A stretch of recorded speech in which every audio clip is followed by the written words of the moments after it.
Doctor నెల్లూరి రమేష్ పల్నాడు ముఖద్వారం నర్సరావుపేటలో నెల్లూరి super speciality hospital chairman. మన ఆరోగ్యమే మన సంపద అంటారు ఆయన. ఫిట్స్, పక్షవాతం, మతిమరుపు, తలనొప్పి, వెన్నునొప్పి, థైరాయిడ్ లాంటి రకరకాల సమస్యలపై పలు చోట్ల మెడికల్ క్యాంపులు నిర్వహించారు ఆయన. మెడికల్ క్యాంపుకు వచ్చిన ప్రతి పేషెంట్కు ఓ మొక్క ఇవ్వటం, ఆ మొక్కను పెంచేలా జాగ్రత్తలు తీసుకోవటం ఆయనకు హాబీ. ఇప్పటి వరకు కొన్ని వేల మొక్కలను పంపిణీ చేసిన రమేష్ గారు ఆ మొక్కలను పెంచిన ప్రతి పేషెంట్కు తన హాస్పిటల్లో ఉచిత ఓపీ సదుపాయం కూడా ఉందంటారు. డాక్టర్ రమేష్ గారితో ఈ ఇంటర్వ్యూలో మరిన్ని విశేషాలు తెలుసుకుందాం.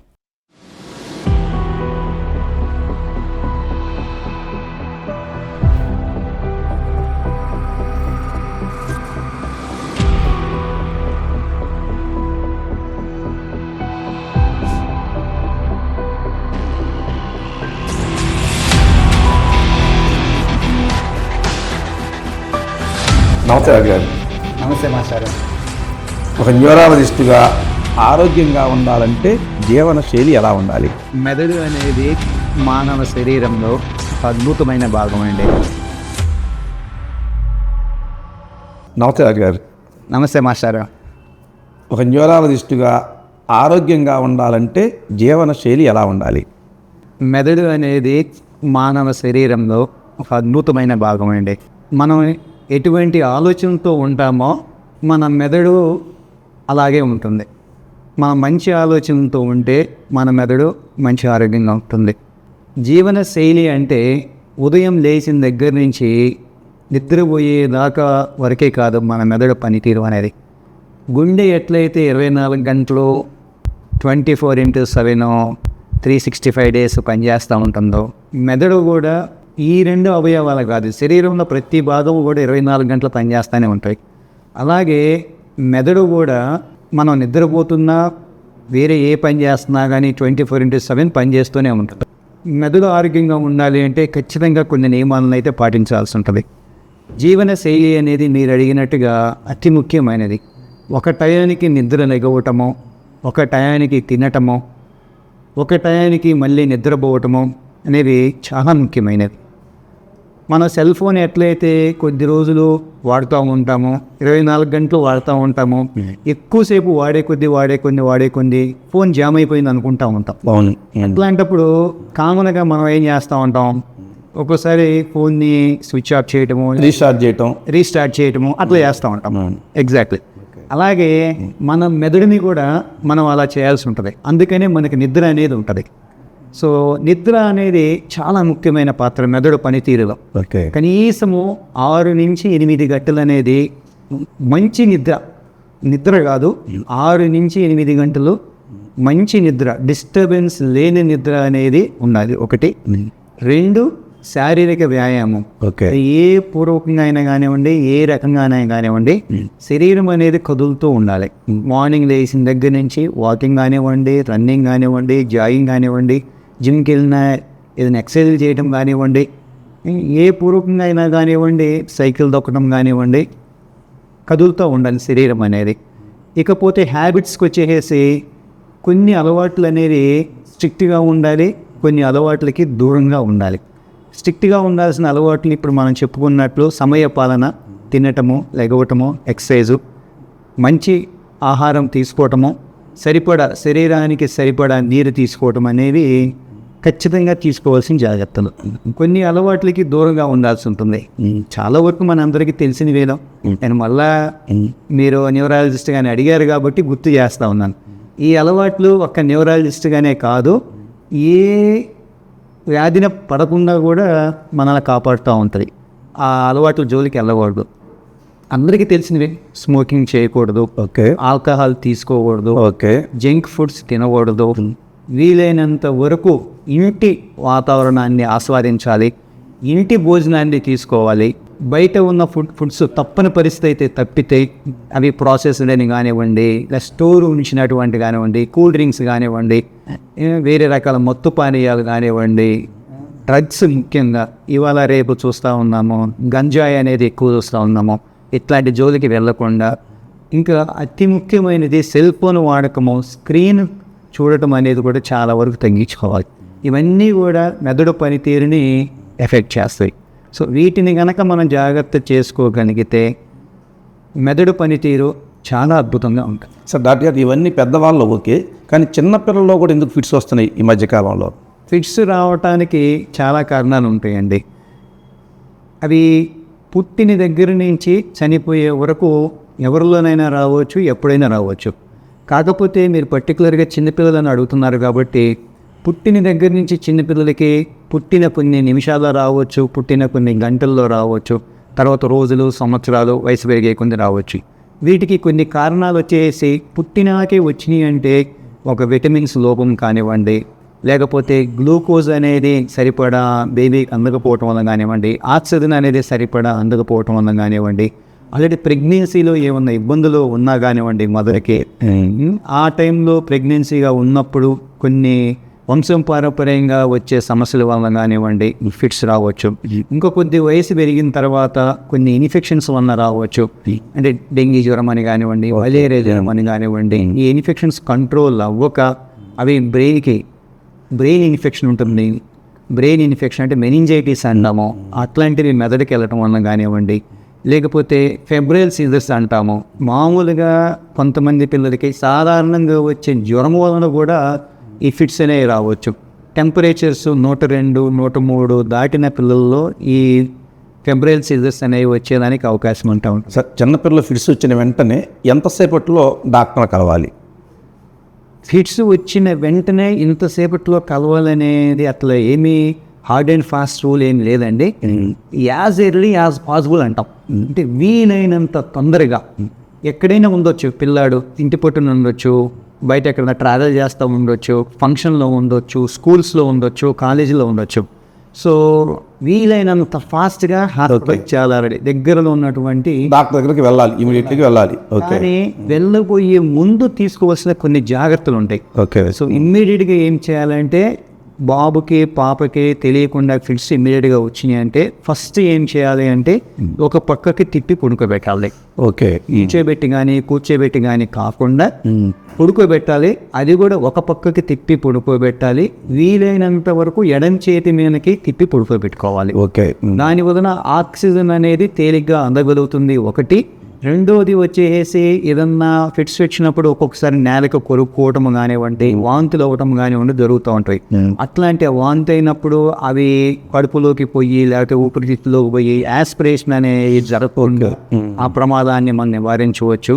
తర్వాత చుట్టుపక్కల ఉన్న వాతావరణం వీలైనంత వరకు టెన్షన్ వాతావరణం అనేది కాకుండా కొద్దిగా ప్లెజెంట్గా ఉండేటట్టు చూడాలి. సరే, అంత సీరియస్ కండిషన్లో ఉన్నప్పుడు ప్లెజెంట్ వాతావరణం అనేది మనం చెప్పలేనిది, కానీ బాబుకి పాపకి వీలైనంత వరకు గాలి అందేటట్టుగానో, వాళ్ళకి ఏదైనా స్కూల్కి వెళ్ళే పిల్లలు కాబట్టి టై పెట్టుకొని ఉంటారు, టైని లూజ్ చేయటమో, బటన్స్ 1-2 లూజ్ చేయటమో, బెల్ట్ పెట్టుకుని ఉంటే బెల్ట్ లూజ్ చేయటమో, ఇట్లాంటి జాగ్రత్తలు తీసుకోవాల్సి ఉంటుంది.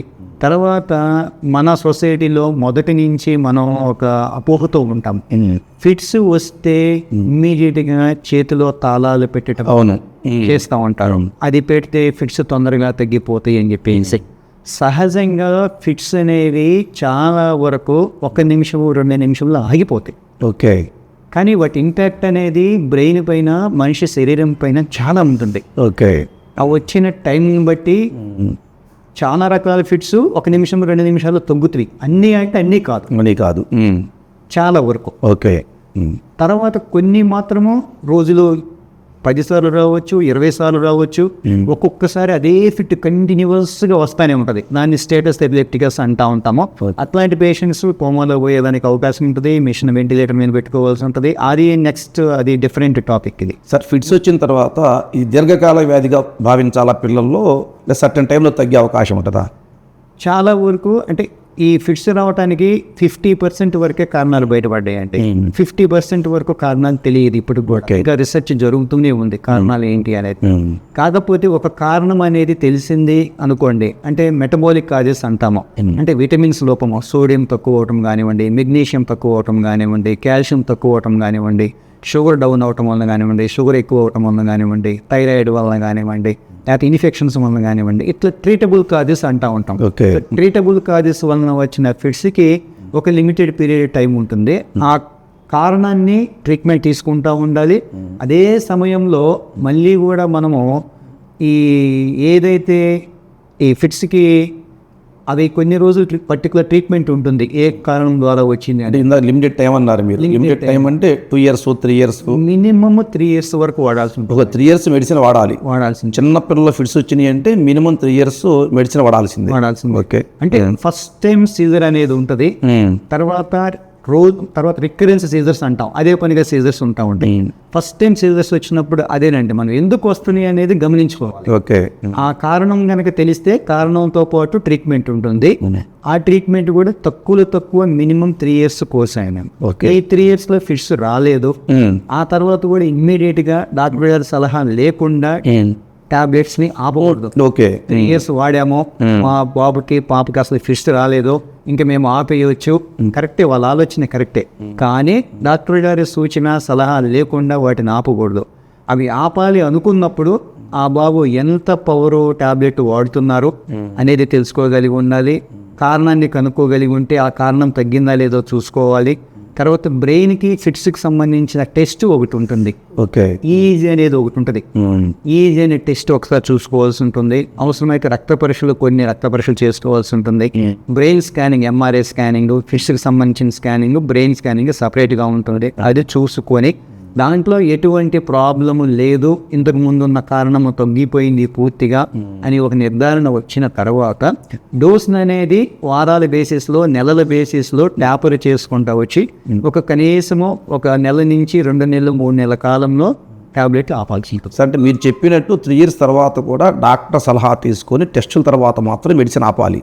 అంతే, అంటే 3 సంవత్సరాలు టైం గడిచింది కదా అని మెడిసిన్ ఆపకూడదు. డాక్టర్ సలహా లేకుండా ఆపకూడదు. ఓకే, చిన్నపిల్లలు ఇది పెద్దవాళ్ళ ఫిట్స్ వచ్చిన వెంటనే ఎంతసేపట్లో దగ్గర ఉన్న హాస్పిటల్కి వెళ్ళాలి? సేమ్ ఎవరికైనా ఒకటేనండి, వీలైనంత తొందరగా వెళ్ళాలి. సో చెప్పిన జాగ్రత్తలు ఒక పక్కగా పడుకోబెట్టడం కానివ్వండి, లేకపోతే నోట్లో ఏమీ పెట్టడం. చిన్నపిల్లలకి ఇందాక మీరు ఏ జాగ్రత్తలు చెప్పారో పెద్దవాళ్ళ విషయం కూడా ఆ జాగ్రత్తలు పాటించాల్సిందే ఖచ్చితంగా. ఓకే, అయితే ఫిట్స్కి పక్షవాతం ఒకటా కాదా? ఇది ఫిట్స్ వేరండి, పక్షవాతం వేరు. ఓకే, ఫిట్స్ వేరు, పక్షవాతం వేరు, రెండు వేరు. ఫిట్స్ అంటే సీజర్స్ అంటాము, మూర్ఛ అంటాము. ఓకే, పక్షవాతం అనేది బ్రెయిన్ పెరాలసిస్. ఓకే, ఫిట్స్ అనేది బ్రెయిన్లో ఉన్న నరాలకి సిగ్నల్స్, అంటే కొన్ని సిగ్నల్స్ ఒకేసారి రావటం వల్ల షార్ట్ సర్క్యూట్ అంటూ ఉంటాం కదా, అంత ఫైరింగ్ అవుతూ ఉంటుంది. అది మన శరీరం ఎక్కువ యాక్టివ్ అయిపోతూ ఉంటుంది, అది ఫిట్స్ అంటాం. ఓకే, పెరాలసిస్, పక్షవాతం అంటే తెలుగులో, పెరాలసిస్ అనేది ఇంగ్లీష్ వర్డ్. మనం బ్రెయిన్ స్ట్రోక్ అంటాం దాన్ని. ఓకే, బ్రెయిన్ స్ట్రోక్ అంటే హార్ట్ అటాక్ ఎట్లా అంటామో, హార్ట్ స్ట్రోక్ ఎట్లా అంటామో, అలాగే బ్రెయిన్ స్ట్రోక్, బ్రెయిన్ అటాక్. ఈ బ్రెయిన్ అటాక్ వలన వచ్చేది పక్షవాతము, పెరాలసిస్, స్ట్రోక్ అనమాట. ఇది ఎందుకు వస్తుంది అంటే, ఈ పెరాలసిస్ అనేది గుండె నుంచి తలకి వెళ్ళే కొన్ని రక్తనాళాలు ఉంటాయి. ఆ రక్తనాళాల్లో పూడిక చేరటం వలన మెదడుకి నెత్తురు సరిగ్గా అందకపోవటం వలన కానీ, పూర్తిగా ఆగిపోవటం వలన కానీ బ్రెయిన్లో ఒక భాగంలో నెత్తురు గడ్డగడుతూ ఉంటుంది. ఏ భాగంలో అయితే నెత్తురు గడ్డగడుతుందో ఆ భాగం మెదడు పనిచేసే పనులు కొన్ని ఉంటాయి, ఆ పనులు ఆగిపోతాయి. ఓకే, ఉదాహరణకి ఈ బ్రెయిన్ స్ట్రోక్ అనేది కామన్గా ఏంటిదంటే మెదడులో ఒక భాగంలో, అంటే మన చెయ్యి కాలు పనిచేసే భాగంలో వస్తుంటుంది. సో ఎడం పక్కన బ్రెయిన్లో బ్లడ్ క్లాట్ వచ్చిందంటే మన శరీరంలో కుడి పక్కన స్వచ్ఛబడిపోతాం. కుడి చెయ్యి, కుడి కాలు మాట నంగిగా రావటము, మింగటం కష్టంగా ఉండటము, మూతి ఒక పక్కకు పోవటము, బ్యాలెన్స్ సరిగ్గా లేకపోవటము, ఇట్లాంటివి ఉంటాయి. ఇవన్నీ పక్షవాతం లక్షణాలు. ఓకే, ఇది ఈ మధ్య కాలంలో స్ట్రోక్ సంబంధించి ప్రపంచవ్యాప్తంగా అవేర్నెస్ని తీసుకొస్తున్నారు. సో చాలా మందికి అసలు స్ట్రోక్ అంటే ఏంటిది, పెరాలసిస్ అంటే ఏంటిది తెలియని పరిస్థితి కూడా ఉన్నది. అందుకోసం అని చెప్పేసి ఒక రూల్ పెట్టారు, బీ ఫాస్ట్ అంటారు. BEFAST. ఓకే, 6 అక్షరాలు. Be fast. మామూలుగా మనం ఏదన్నా ఎక్కడికి వెళ్ళాలి అంటే ఇంట్లో రెడీ అవుతా ఉంటాం, ఒక్కొక్కసారి తొందరగా రెడీ అవ్వని దాన్ని మనం కమాన్ బీ ఫాస్ట్ అంటూ ఉంటాం.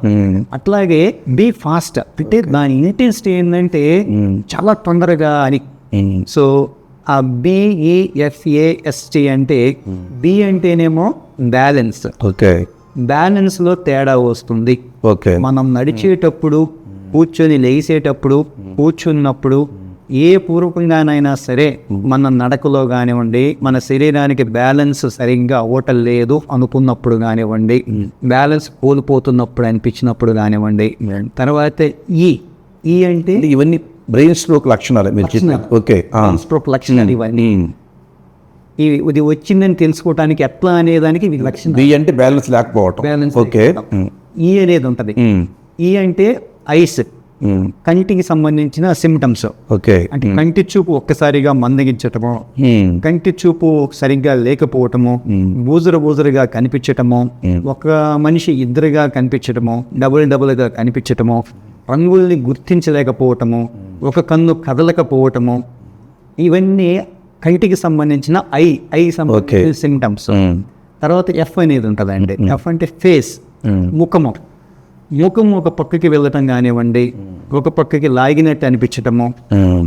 తర్వాత ఏ వచ్చేసి FASTలో ఏ ఉంటుంది. ఏ అంటే ఆమ్ అంటే కాలు కానివ్వండి, చేయి కానీ, ఓకే, చేతికి కానివ్వండి, కాలుకు కానివ్వండి, సరిగ్గా పట్టు లేకపోవటం వలన కానివ్వండి, ఆ చెయ్యి మన ఆధీనంలో లేకపోవటం వలన కానివ్వండి, చేతికి కాలుకి స్పర్శలో తేడా కానివ్వండి. తర్వాత ఎస్ అంటే స్పీచ్, మాట, మన మాటలో తేడా రావటం కానివ్వండి, మాట తడబడటము.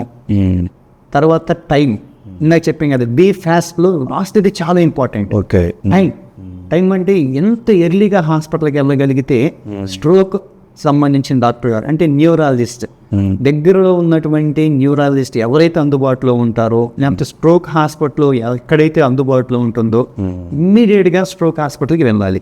ఓకే. ఎందుకు ఇమ్మీడియట్గా అని చెప్తున్నాను అంటే, ఇవాళ రేపు స్ట్రోక్ సంబంధించి ట్రీట్మెంట్స్ చాలా వరకు అందుబాటులో వచ్చినాయండి. రకరకాల ట్రీట్మెంట్లు అందుబాటులోకి వచ్చినాయి. కానీ ఇట్లా లక్షణాలు వచ్చిన మొట్టమొదటి 4.5 గంటలు, ఓకే, ఐఎమ్ రిపీటింగ్, స్ట్రోక్ లక్షణాలు ఏదైతే మనం బీ ఫాస్ట్ అని మాట్లాడుకున్నామో ఆ లక్షణాలు వచ్చినటువంటి మొదటి 4.5 గంటల లోపు కనుక న్యూరాలజిస్ట్ అందుబాటులో ఉన్న హాస్పిటల్కి వెళ్ళగలిగితే పెరాలసిస్కి సంబంధించిన ఇంజెక్షన్ ఇవ్వబడుతుంది. దాన్ని థ్రాంబోలైసిస్ అంటాం. అంటే ఎక్కడైతే నెత్తురు గడ్డగడుతుందో, ఏ రక్తనాళాల్లో అయితే నెత్తురు పూడికిలాగా చేరిపోయి ఉంటుందో ఆ క్లాట్ని, ఆ ఇంజెక్షన్ బ్రేక్ చేస్తుంది. మళ్ళీ మనిషి వితిన్ అవర్స్, వితిన్ డేస్లోనే నార్మల్ స్టేజ్కి వచ్చేదానికి అవకాశం ఉంటుంది. అందుకని చాలా ఇంపార్టెంట్ ఇది మొదటి 4.5 గంటలు. లేదండి మేము ఎక్కడో ఉన్నాము, గమనించుకోలేదు, రాత్రి నిద్రలో వచ్చింది, తెలుసుకోలేకపోయాము, అయినా నో ప్రాబ్లం. కానీ ఇమ్మీడియట్గా స్ట్రోక్ అందుబాటులో ఉన్న డాక్టర్కి, ఆ ట్రీట్మెంట్ చేస్తున్న డాక్టర్కి వెళ్ళగలిగితే కనుక మొదటి 6 గంటలు, తర్వాత 12 గంటలు, తర్వాత 24 గంటలు కూడా ట్రీట్మెంట్స్ అందుబాటులోకి వచ్చినాయి. ఓకే. ఎక్కడైతే నెత్తురు పూడికి చేరిందో అక్కడికి గుండెకి ఎలా అయితే యాంజియో చేస్తారో బ్రెయిన్కి కూడా అలాగే యాంజియో చేసి ఆ పూడికని తీసివేయటం అంటాము. అంటే మెకానికల్ థ్రాంబెక్టమీ అనే ప్రాసెస్ కూడా ఇవాళ రేపు అందుబాటులోకి వచ్చింది. మన నర్సరావుపేటలో కొన్ని హాస్పిటల్స్ ఇప్పుడిప్పుడు అందుబాటులోకి వస్తుంది. గుంటూరులో చాలా హాస్పిటల్స్లో అందుబాటులో ఉంది. సో ఉదాహరణకి చాలా అంటే చాలా NRI మెడికల్ కాలేజీ కానివ్వండి, ఎయిమ్స్ మంగళగిరి కానివ్వండి, కొన్ని ప్రైవేట్ హాస్పిటల్స్లో అయితే అందుబాటులో ఉంది. సో దాని వలన కూడా కంప్లీట్గా రికవరీ అయ్యేదానికి అవకాశం ఉంటుంది. పూర్తిగా చెప్పలేంలే, కానీ స్ట్రోక్ వచ్చిన విధానాన్ని బట్టి, పేషెంట్ ఎంత తొందరగా హాస్పిటల్కి వెళ్ళారు అనే దాన్ని బట్టి ట్రీట్మెంట్ రికవరీ అనేది ఉంటుంది. సార్, నేను చోట చదివాను, తొలి అరగంట కీలకం అనే మాట వాడారు. దీనికి సంబంధించిన, బ్రెయిన్ షాక్ సంబంధించిన గోల్డెన్ అవర్ అంటాం. ఓకే. గోల్డెన్ అవర్ ఇది అరగంట అని కాదు, లక్షణం వచ్చిన ప్రతి స్ట్రోక్ లక్షణాలు వచ్చిన ప్రతి second important. Okay. Time loss is equal to brain loss. టైంను మనం కోల్పోతున్నామంటే బ్రెయిన్ కోల్పోతున్నాం. ఓకే. టైమ్ ఈజ్ బ్రెయిన్ అంటాం. Time is brain, time loss is brain loss. Okay. Sir, పక్షవాతం వచ్చిన వాళ్ళలో ఇప్పుడు ఎంతమంది త్వరగా కోలుకుంటున్నారు? అంటే అధునాతన సౌకర్యాలు పెరిగినాయి ఇప్పుడు హెల్త్కు సంబంధించి. వెనకటి రోజుల్లాగా బాగా ఇబ్బంది పడే పరిస్థితి లేదు. ఆ కోలుకోవడం, రికవరీ ఏ మేరకు రికవరీ అవుతున్నారు ఇప్పుడు వచ్చే పేషెంట్ మీ దగ్గరకు వచ్చిన వాళ్ళు? ఈ ట్రీట్మెంట్ రికవరీ అనేది పేషెంట్ వెళ్ళిన, అది ఇప్పుడు దాకా మనం మాట్లాడుకున్నాం కదా, ట్రీట్మెంట్ ఎంత తొందరగా తీసుకోగలిగారు అనే దాన్ని బట్టి రికవరీ ఉంటుంది. కొన్ని రోజులు గడిచి ఉండి కనుక, 3-4 రోజులు గడిచి ఉండి బ్రెయిన్లో బ్లడ్ క్లాట్ అనేది ఆర్గనైజ్ అయిపోయి ఉంటే రికవరీ అనేది చాలా లేట్ అవుతుందండి. అది ఇయర్స్ పట్టవచ్చు, కొన్ని సంవత్సరాలు పట్టవచ్చు. ఈ తొందరగా వెళ్ళగలిగే ట్రీట్మెంట్ తీసుకోగలిగితే కనుక చెయ్యి కాలు పూర్తిగా పడిపోయిన వాళ్ళకి కూడాను లక్షణాలు వచ్చిన ఎమ్మటే వెళ్ళగలిగితే కనీసం 2 నుంచి 3 నెలల కాలంలో కొంతలో కొంత రోజువారీ చేసుకునే జీవనశైలి మార్పులు, ఫిజియోథెరపీ, రెగ్యులర్ ట్రీట్మెంట్ వలన రోజుకు మార్పు అనేది కనిపిస్తుంది. ఎంత పర్సెంటేజ్ అనేది మనం క్లియర్గా చెప్పలేని పరిస్థితి, కానీ ఖచ్చితంగా రోజువారీ మార్పు అయితే కనిపిస్తూ ఉంటాం. అసలు ఒకప్పుడు పెరాలసిస్ పేషెంట్ అంటే తగ్గిన తర్వాత కూడా అతను చనిపోయే వరకు అర్థమయ్యేది ఇతనికి గతంలో పక్షవాతం వచ్చింది అని. ఇప్పుడు అలా అర్థం కాకుండా పూర్తిగా క్యూర్ అయ్యే అవకాశం ఉందా? ఇప్పటిదాకా మనం మాట్లాడుకున్నదేనండి. ఎక్కడైతే బ్రెయిన్లో బ్లడ్ క్లాట్ వచ్చిందో వితిన్ అవర్స్ వెళ్ళగలిగితే ఆ క్లాట్ని తీసేస్తామో, సో అంత మార్బిడిటీ అనేది ఉండదండి. మార్బిడిటీ అంటే శరీర అంగవైకల్యం అనేది ఉండదు. అంటే తగ్గిన తర్వాత ఇతను పెరాలసిస్ పేషెంట్ ఎవరు ఐడెంటిఫై చేయనంతగా క్యూర్ అవుద్దా? చాలా మంది తగ్గుతుంది. ఓకే, ఒకప్పుడు అవకాశం లేదు. అవకాశం అంతకుముందు ఏంటంటే చెయ్యి కాలు మనం చూస్తేనే అర్థమవుతుంది దీనికి పక్షవాతం వచ్చి ఉంటుందో అని. ఇవాళ రేపు చాలా మందికి ట్రీట్మెంట్స్ అందుబాటులో, అధునాతన ట్రీట్మెంట్లు అందుబాటులోకి వచ్చిన తర్వాత అట్లా కొంతమందికి ఇంతకుముందు పేషెంట్స్కి పెరాలసిస్ వచ్చిందని మన కాడికి వస్తూ ఉంటారు.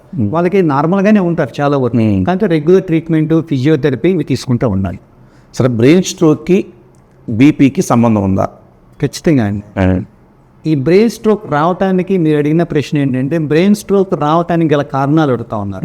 బ్రెయిన్ స్ట్రోక్ రావటానికి కారణాలు చాలా ఉన్నాయి. వాటిల్లో కొన్ని మాడిఫైబుల్ అంటాము, కొన్ని నాన్ మాడిఫైబుల్ అంటాము. ఓకే, అంటే మార్చుకోగలిగినవి, మార్చుకోలేనివి. నాన్ మాడిఫైబుల్ అంటే కొంచెం ఆడ మగ, తర్వాత రేస్ అనేది ఒకటి ఉంటుంది, వంశం పారంపర్యంగా వచ్చే కారణాలు ఉంటాయి. ఇవి మనం మార్చలేనివి. సో అలాగే మార్చుకోగలిగింది మాడిఫైబుల్ రిస్క్ ఫ్యాక్టర్స్ అంటాం. మాడిఫైబుల్ అంటే ఉదాహరణకి వయసు అనేది నాన్ మాడిఫైబుల్. అంటే 60 సంవత్సరాలు దాటిన వాళ్ళకి వంశపారంపర్యంగా వచ్చేదానికి అవకాశం ఉంటుంది, దాన్ని మార్చుకోలేంది. కానీ మాడిఫైబుల్లో జీవనశైలిలో మార్పులు కానివ్వండి, స్మోకింగ్ కానివ్వండి, ఆల్కహాల్ కానివ్వండి, కొన్ని డ్రగ్స్ తీసుకోవటం వల్ల కూడా బ్రెయిన్ స్ట్రోక్ రావచ్చు. ఓకే, ఉదాహరణకి స్మోకింగ్, ఆల్కహాల్తో పాటు గంజాయి అనేది, కోకైన్ అనేవి కూడా చాలా ఈ పెరాలసిస్ దారి తీస్తాయి. ఇకపోతే మీరు అడిగిన ప్రశ్న బ్లడ్ ప్రెషర్, బీపీ, షుగరు కారణాల్లో, ముఖ్యమైన కారణాల్లో బీపీ అనేది ఫస్ట్ కాజ్ ఉంటుంది. ఓకే, బీపీ ఎక్కువ అవ్వటం వలన ఈ పెరాలసిస్ అనేది 2 విధాలుగా రావచ్చు. రక్తనాళాల్లో బ్లడ్ క్లాట్ అవ్వటం ఒకటి, రక్తనాళాలు చిట్లిపోయి బ్రేక్ అవ్వటం ఒకటి. ఓకే, రక్తనాళాలు బ్రేక్ అయితే చిట్లిపోతే ఉండే ట్రీట్మెంట్ వేరు, రక్తనాళాలలో బ్లడ్ క్లాట్ వస్తే వచ్చే ట్రీట్మెంట్ వేరు ఉంటుంది. ఏదైనా సరే ఈ లక్షణాలు వచ్చిన తర్వాత, లక్షణాలు దాదాపు 2 వాటికి ఒకటే ఉంటుంది, కానీ వీలైనంత తొందరగా హాస్పిటల్కి వెళ్ళాల్సింది. వాళ్ళ బీపీ దాదాపు ఎక్కువ మందికి ఉంది. అవునా? అసలు బీపీని ఐడెంటిఫై చేయటం ఎలా? బీపీని ఐడెంటిఫై చేయటం అంటే అండి, బీపీ వలన పలానా సిమ్టమ్స్ ఉంటాయని చెప్పలేము. ఒకసారి షుగర్ వచ్చే వాళ్ళకి కొన్ని లక్షణాలు ఉంటాయి. పాస్ ఎక్కువగా రావటం అని, తర్వాత ఆకలి ఎక్కువగా వేయటం అని, బరువు తగ్గటం అని, తర్వాత ఏదైనా చిన్న గాయం అయితే తగ్గట్లేదని చెప్పేసి తిమ్ముర్లు, మంటలు, మొద్దువార్పు అనే కాళ్ళు, చేతులు, కొన్ని లక్షణాల వలన మన షుగర్ వచ్చిందేమో ఒకసారి చూపించుకుంటాం అనేది ఉంటుంది. బీపీ వలన ఖచ్చితంగా ఇది ఉంటుందని చెప్పలేము. ఒక్కోసారి మామూలుగా మనిషికి వచ్చేసి 120/80 బీపీ ఉండాలి, కానీ అది ఒక్కసారిగా ఏం పెరగదు. స్లోగా 125, 130, 140, 150, 160 అట్లా వెళ్తుంటుంది క్రమేణా.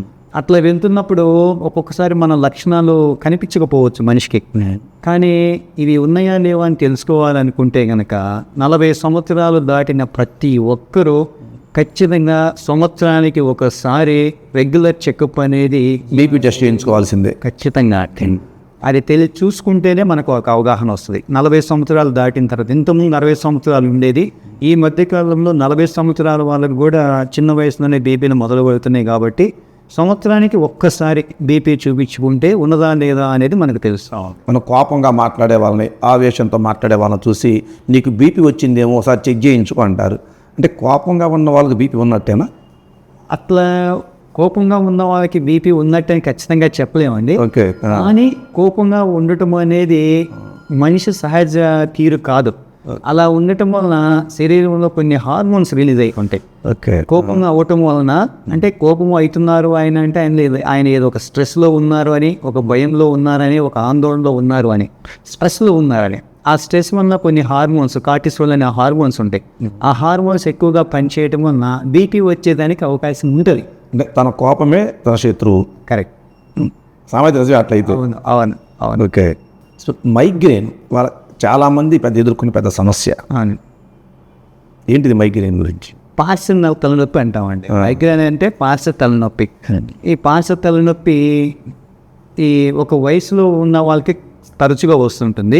ఓకే. అంటే సుమారుగా 15-18 సంవత్సరాల నుంచి 40-50 సంవత్సరాలు ఉన్న వాళ్ళకి ఎక్కువగా వస్తుంది. అది కూడా మగవారితో పోల్చుకుంటే ఆడవారిలో ఎక్కువ వస్తూ ఉంది.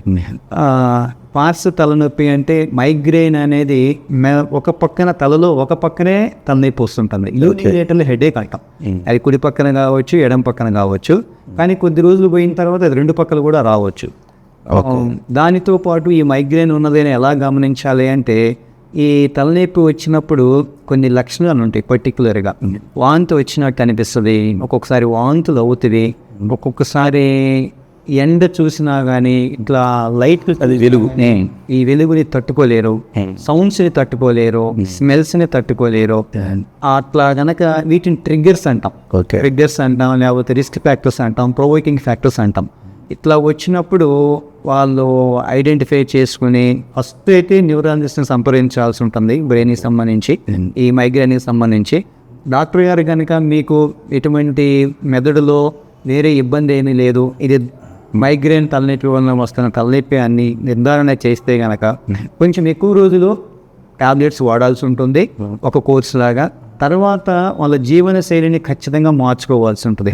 కొంతమందికి కొన్ని స్మెల్స్ పడవు, ప్రయాణాలు పడవు, కొన్ని పనులు పడవు, కొన్ని ఫుడ్ ఐటమ్స్ పడవు. అలా పడనివి తీసుకున్నప్పుడు తలనొప్పి అనేది ఎమ్మటే వచ్చేస్తుంది వాళ్ళకి.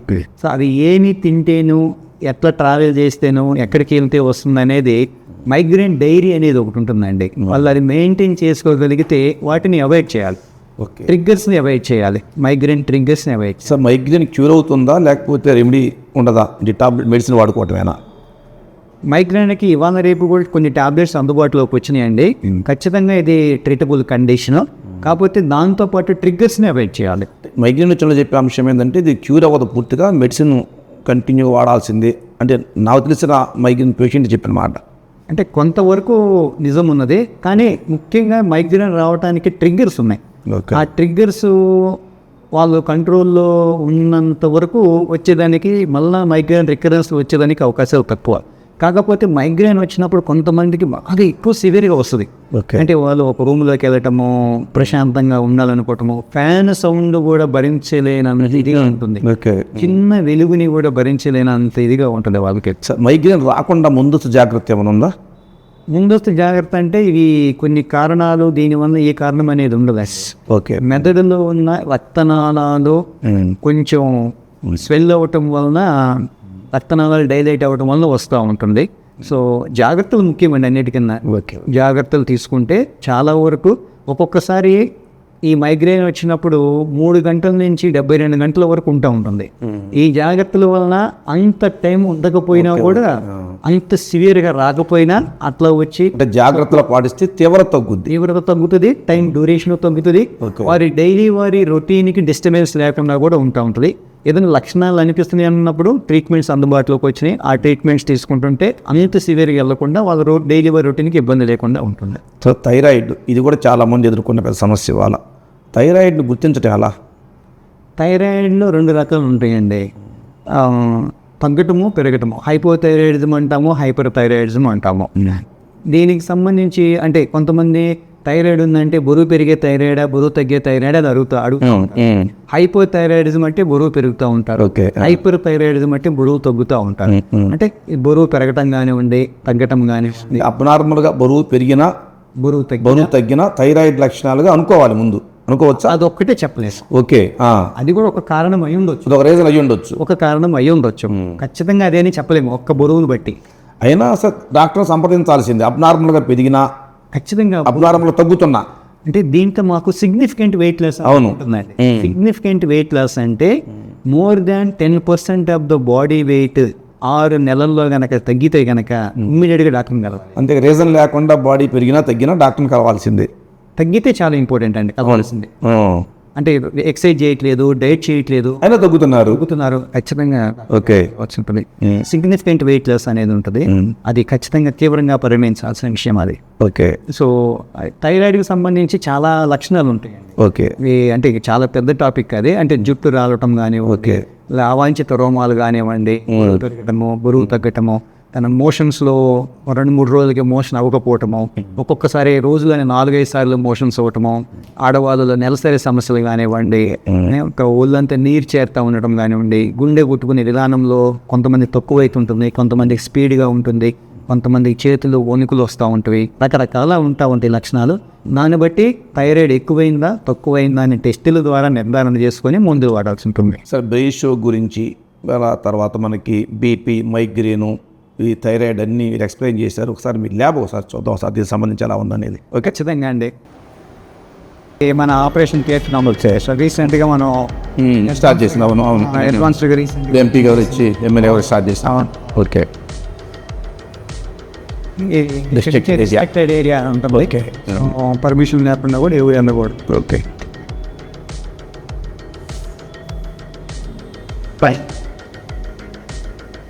ఇది ఆపరేషన్ థియేటర్. ఇది మెయిన్ ఆపరేషన్ థియేటర్ అండి. ఇది ఓకే. ఫస్ట్ ఆపరేషన్ థియేటర్ ఇది.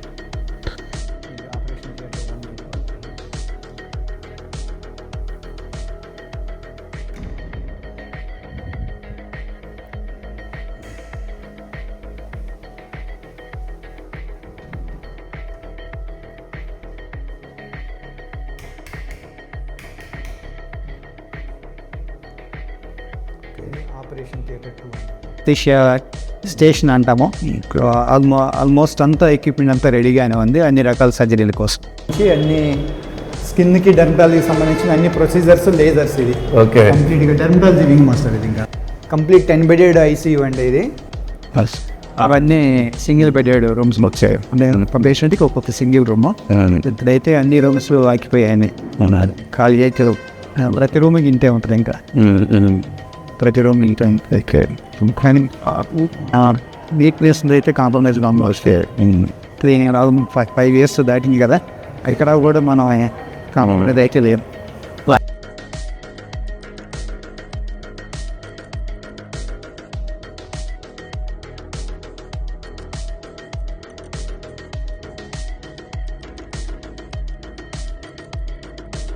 Sir thank you very much ఈ సహకరించినందుకు. Thank you master. Okay sir, thank you.